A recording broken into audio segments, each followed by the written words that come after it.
তো hello everyone, welcome to my mini blog. তো এটা হচ্ছে পিকনিকের পরের দিন মামাবাড়িতে দুপুরের খাওয়া দাওয়া। তো প্রথমেই ছিল শাক, কী শাক মনে হয় পালং শাক হবে, হয়তো আমার নামটা এখন মনে নেই। তো ওটা দিয়ে অল্প ভাত খেয়ে নিয়েছি, খেয়ে নিয়ে তারপরে মাছ ছিল।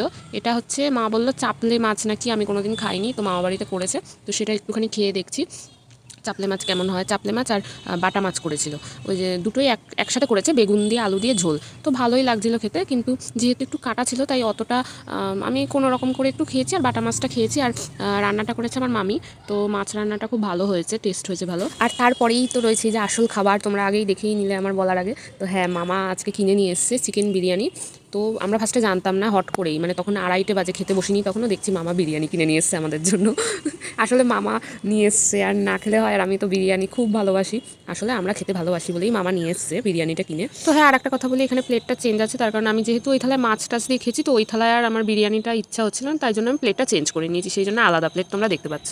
তো কোন দোকানের থেকে নিয়ে এসছে যেন বলছিল, আমেরিকান দাদার বিরিয়ানি। হাবড়াতে হয়তো আছে আমেরিকান দাদার বিরিয়ানি, যারা আছো তারা জানবে, আমি জানি না, কিন্তু খুবই ভালো ছিল খেতে, কোনো রিচ না, একদম হালকা, মানে হালকা খুব, বিরিয়ানিটা খুব ভালো খেতে, আমার তো খুবই ভালো লেগেছে, আর বিরিয়ানি মানেই তো আমার ভালো লাগে। আর কালকের পিকনিকের ফ্রাইড রাইস আর চিকেন কষাটা ছিল, তো সেটা আমি আর খাইনি, আমার ভাই বোনরা খেয়েছে। আমি খেয়েছি বিরিয়ানি, আর ভাত পাক খেতে ইচ্ছা ছিল না, কিন্তু যেহেতু মাছ টাছ করেছিল তাই খেতে হয়েছে অল্প ভাত। আর ওইদিকে দেখতে পাচ্ছ আমার মেশো দাঁড়িয়ে দাঁড়িয়ে বেগুনি ভাজছিল, তো আমি বেগুনি খাইনি। তো আজকের ভিডিওটা এটুকুই, তো চলো আজকের মতন টাটা।